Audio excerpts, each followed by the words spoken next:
Welcome everyone to this, a little crooked here. Welcome everyone to this Wednesday night edition of the Moriah Nightly News on this April 22nd, 2026. From the nation to Moriah, these are the top stories for today. The Iran war, in its probably about its 7th week now, is in a ceasefire. The ceasefire that was set to expire on Tuesday, yesterday, has reached a long-term pause, or that the president has called indefinite, so there is no length of time on that. And there is hopes that another round of talks or negotiations will begin in Pakistan again soon. Pakistan appears to be the chief negotiator or place of negotiation at this point in time, with Vice President Vance taking up the role of negotiator-in-chief, it seems like. And the sticking points appear to be long-term issues over the nuclear program and whether or not it would be possible to take out that uranium or not. It took me a minute to find my notes there. The president wants a 20-year plan to basically... I'm having issues here. Gotta love tech issues. The president wants the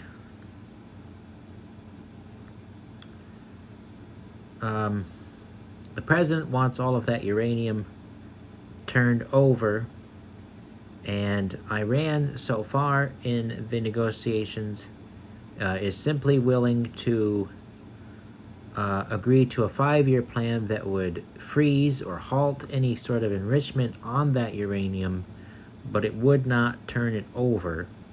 And so far, from what I can see, that seems to be the thing that is sort of holding up that negotiation. So the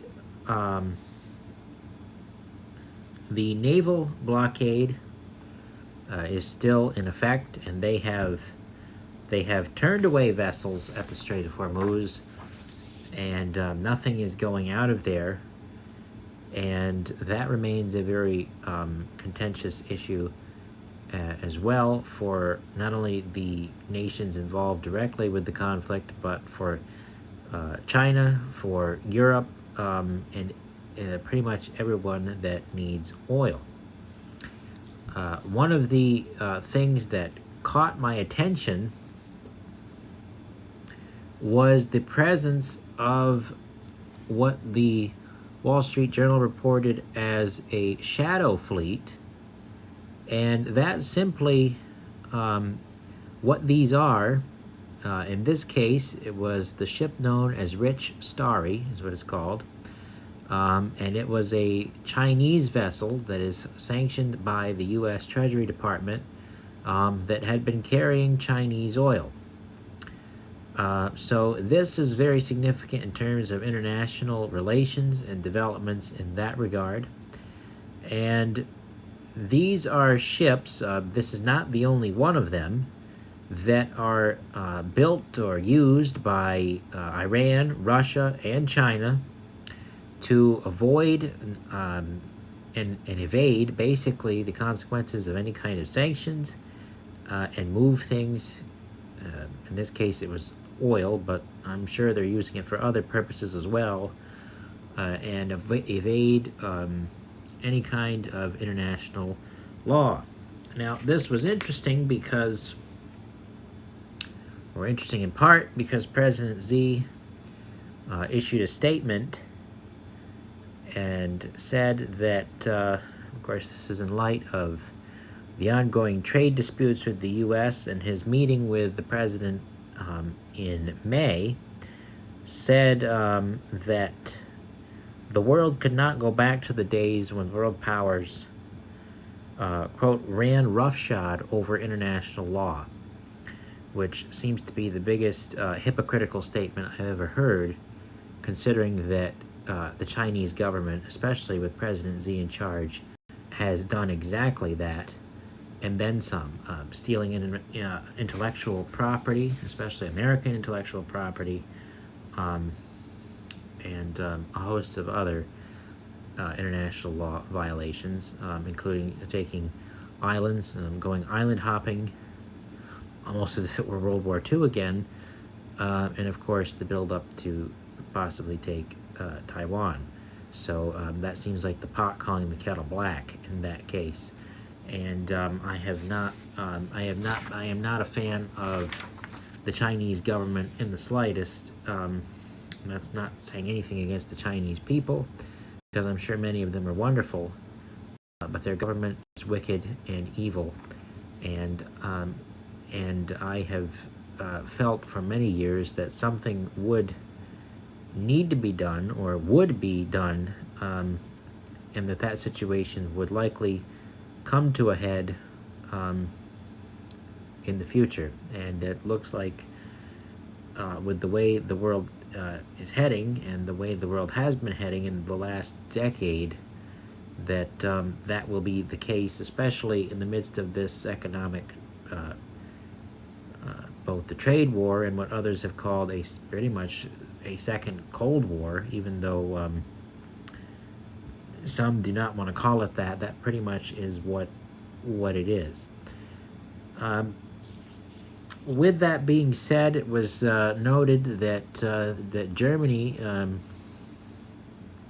continues to explore options to become the center of European defense in light of the ongoing debate or discussion over what will happen with NATO, and that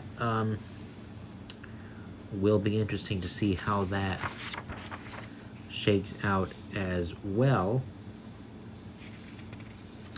And Libya has become an interesting sticking point again for oil, because of the really what looks to be an ongoing civil war there between, we had reported on at some point, I think that was well over a week ago, between a Western-backed group on one side and a Russian-backed group on the other, which seems somewhat overlooked if you don't pay attention, but it does. It has been going on since 2011, when Muammar Gaddafi was removed from power.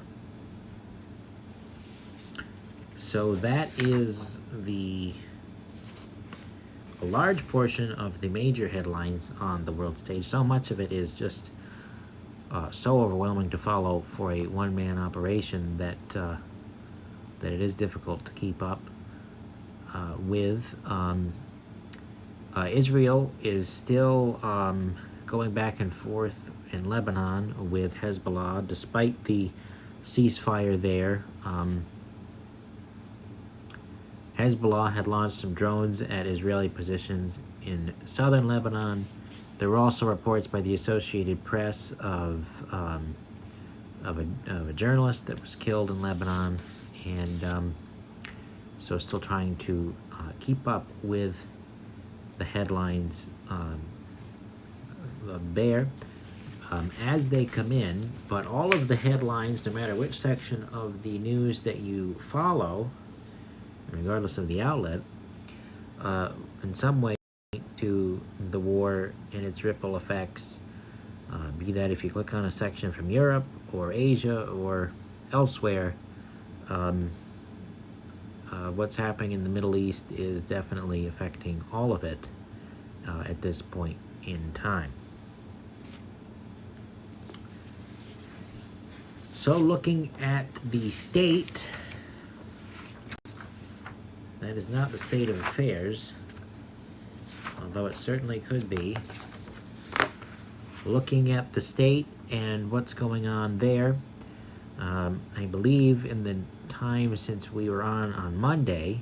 I don't believe I reported on it on Monday. I probably should have followed more closely on those notes. But in any case, Anthony Constantino was endorsed by President Trump, and it is interesting to note how much national attention this district that we live in has gotten in recent years, with Elise Stefanik being such a strong Trump ally, and had aligned herself as one of the most high-ranking GOP House leaders before her dropping out of the race.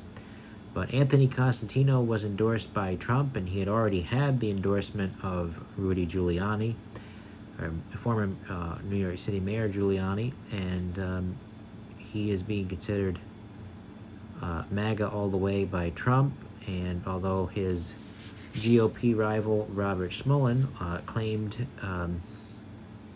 according to the Press Republican, to also be equally, or if not more so, a Trump Republican just as much as Constantino.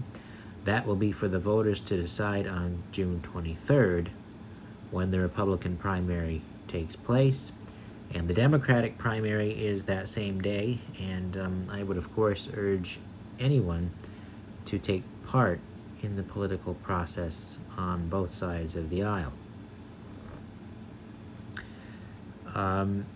The governor is under fire from basically the union, which was the NYSCOPBA, whatever that stands for. I do not know, did not see, according to the article, didn't give what that acronym meant, but that basically is the union representing the corrections folks up there for our prison systems, and calling on Kathy Hochul to basically declare a full-scale systemic emergency for New York State prisons because of the surge in violence, the amount of contraband in prisons, and the assaults on staff members in those prisons. And they also called in this letter for an amendment to the HALT Act. The HALT Act, if you remember, was the controversial piece of legislation that led to the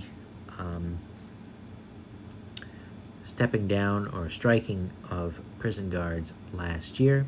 That, of course, was big news, as the National Guard had to come in there to maintain order in the midst of that disaster, which it certainly was at the hands of corrupt Kathy. And that, of course, is my opinion, that she's corrupt. You might think differently, but that's up to you, of course. On the local level,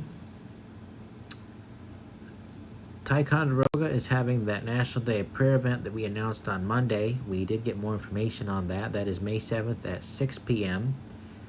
And the Cornerstone Alliance Church is organizing that, or heading up the organization, although there are several other churches involved, like the Log Chapel in Whitehall and the Episcopal Church in Ty. I think there are a couple others as well.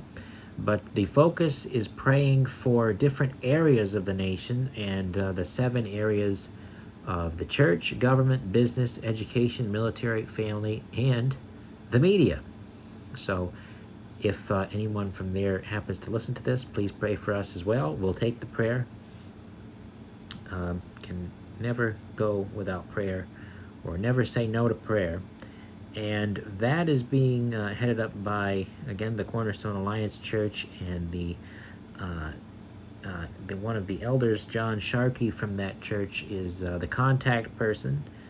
And you could email him at jsharkey, that's all lowercase, 2504 to be more specific, at gmail.com, if you would like more information on that event. But it's at 6 p.m. on May 7th for the National Day of Prayer in Bicentennial Park. If it is raining that day, they will have that event inside at the Cornerstone Alliance Church. So I would definitely encourage folks to attend that, to pray for the nation, especially as we are at the America 250 celebration this year, and a very strong tie into what's going on at the national level with the reading of the Bible in Washington, D.C. happening right now. Now, in Moriah, a couple of events up there that are happening soon. There is a senior social event at the Knights of Columbus on Wednesday, May 6th. That is sponsored by UVM. And that's a bunch of different informational stuff happening, and they're offering lunch with that. Basically, a lot of information on Alzheimer's awareness and Alzheimer's caregiver support, and different stuff for seniors, fraud protection, different things to help those of our aging population. The 4th annual Mother's Day Market is taking place. It's on Saturday, May 9th, up at Hunter Way Farm from 10 a.m. to 3 p.m. Of course, that's where Taylor Sprague has really launched that successful business there for the community in terms of becoming a good hub for community activity. There's of course all kinds of crafting, food, baked goods. Any vendor is welcome, and you can reach out to her for information on that. And down in Ticonderoga, they are seeking applicants for, I would say dog catcher, but that's not the term they're using. It's a dog control officer and a summer camp counselor, and you can call 585-6677 for more information on that. We had intended to bring more information on the town board meeting that happened in Moriah last week, but we have not had time to do that as of yet. But that is coming soon, and we will hopefully have that by Friday. And on the note of prayer, if anyone is interested, every Monday from 8:30 to 9:30 a.m. at St. Patrick's Church in Port Henry, there is a Eucharistic adoration and a holy hour there. If you would like to sit in silence before the Lord and pray, there is a golden opportunity to do that, and there are confession is available there as well, and it is available on Saturday before the Vigil Mass as well. So I have, it looks like, skipped through the headlines at record speed here, perhaps faster than normal for this Wednesday evening. One thing I missed was that U.S. forces, jumping back a bit, that U.S. forces had boarded that oil tanker in the Indian Ocean, and that was, of course, in relation to Iranian oil.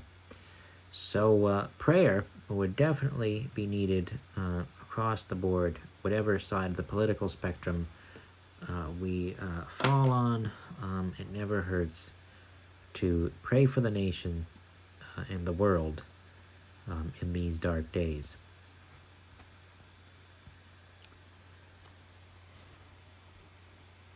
So that is the Moriah Nightly News for this Wednesday evening.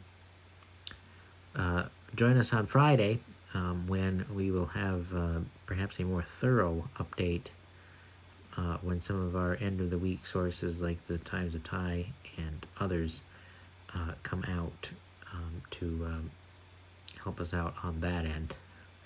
So thank you for your patience. Thank you for liking, subscribing, sharing on Facebook and YouTube. All of that has been a big support. And the other announcement is tomorrow evening at the Old Miners Tavern. We will be there. I will be there to cover that in quotation marks. Basically just to be present and when Dan Steck is there. I believe that's 4 to 6 on that. I should have written that down. But it is out. It's on the Old Miners Tavern Facebook page for anyone that's interested, so you can check that out there.